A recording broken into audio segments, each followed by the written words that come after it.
Ni ma kwana na 7 kenan ban ci abinci ba, ban sa tukunya a wuta ba. Domin wahalan da nake ciki, garin tuwo ya mana tsada, masara yayi tsada.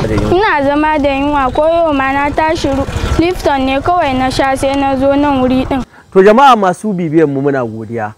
Waɗannan matan da suka fara ihu suna korafi suna kuka, babban korafin su shine ba sa cin abinci. Akwai wadda ta yi kwana 7, akwai wadda ita ce ma irin 'ya'yanta ba sa zuwa makaranta. Na san wannan abin zai taba zuciya a ce mutum ya daɗe bai ci abinci ba. To na san za ku so ku ji yadda labarin yake, bari mu je mu ji yadda labarin ya kasance. Gaskiya muna cikin yunwa, kan kamar ni ina da yara 4. Gaskiya ba abinci ba makaranta ba. Gaskiya suna kewaye ni, suna kuka, suna neman abinci. Ni kuma uwa sai rasa abin yi. Kwanaki na je na yi sata, an duke ni an tattaka ni da kasa. Aka ce a duke ya shege ya banza, a kashe ta ma a huta. Gaskiya ba don son kaina bane, ni na je roka ne, kuma an je an juye na ce na je sata. Ni na je don 'ya'yana ne, ba don komai ba.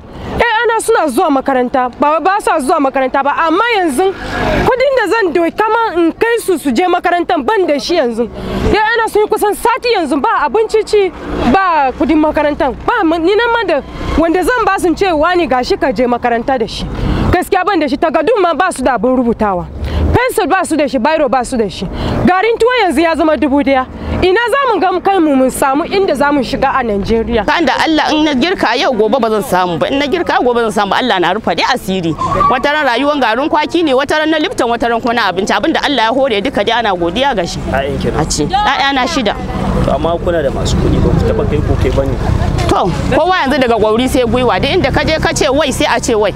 Taimakon za mu kai an ganka a gadon asibiti za a zo a taimaka maka, amma ba ganka a nan ba to za a kyale ka. Don haka kowa ya dogara da kai, don haka in ba ka da mafita sai in ka ga inda za ka je ka samu. To yanzu shi gwamnati ai uwa ce gare mu, ga kowa ma, ko ba haka ba.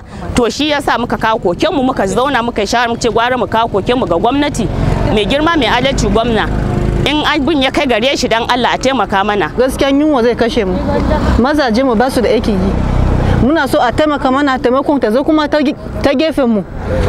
An saba ana yin taimako a wurare da dama, amma ba ta kai wurin mu. A taimaka mana, a duba halin muke ciki, ta maganar yunwa. Gaskiya a duba mana, tunda mun tashi mun zo mun yi zabe, an yi da mu. Muna so a taimaka mana rayuwar mu. Ga yayan mu ba yunwa je kashe ku, shin kin yi kwana nawa baki ci abinci ba? To kai kwana kai ma saboda abin da yasa ba makudi za su yi abincin ma, kuma mazan ba su aiki. To amma wannan batu wani zai tunanin ko dai kuna faɗa ne a baki, ba haka bane. Wallahi ba haka bane, tsakaninmu da Allah. A yayanmu da yunwa, ba abinci ba komai. Muna so a taimaka mana, a duba mana. Muna cikin kunci, muna cikin ba abinci ga yayanmu suna yin makaranta kaman ba su yi. Shi yasa muka fita titi da cewa kin ce yunwa, shin kaman yaya yunwa, kuna zama ba ku ci abinci bane? Ni ma kwana na 7 kenan ban ci abinci ba, ban sa tukunya a wuta ba. Domin wahalan da nake ciki, garin tuwo ya mana tsada, masara yayi tsada. In ya samu ruwa na sha, na daura, na damu summa akwai giya, na daura ciki na koshi. Yaya na haka suna kuka, sai da je gidan makwabci in ce su dan mun dan sa masu ko gwangwani da gwangwani biyu, ya mi ba zai iya ci a wurin ba. In yara na sun ci, kuma ba kullum mai kudi zai baka ba. Kaga an wannan duka makaranta bai wuci makaranta 2 ba. School fees din ba wai yana da yawa ba, amma a wurin mu yana da yawa. Saboda me yake da yawa? Ba mu da abin yi, ba mu da sana'an hannu da za mu yi wanda zai taimaka mana mu doka mu biya kuɗin makarantar yara. Yau sun je a kore su, gobe sun je su dawo, yau gobe su koma. Dan mu dan samu 2000 muna kokarin wanda za su ci, muna kokarin biyan kuɗin makaranta. Ina zama da yunwa, ko yau ma na tashi Lifton ne kawai na sha sai na zo nan wuri din. Dan mu zo mun siya nan don gwamnati su taimaka mana, su taimake mu. Gobe ma za mu fara exam, ban da kuɗin mashin, ban san da zan yi ba. Kila ma gobe ba zan je ba, kuma promotion exam ne, kila ba zan yi exams din ba. Kuma idan ban yi ba, kila na koma baya kenan. Zan fara JS1 kuma daga farko. To ya kike kasancewa idan kina jin yunwa?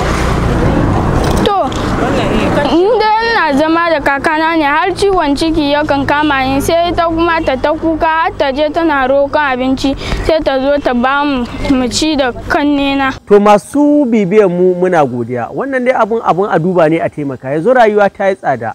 in dai akwai wanda za su taimaka ko su duba irin wannan abun ba wasa bane har saboda 'ya'yansu suna kokarin rashin zuwa makaranta. Allah ya sa mu dace, muna godiya ta yadda kuke biyan mu.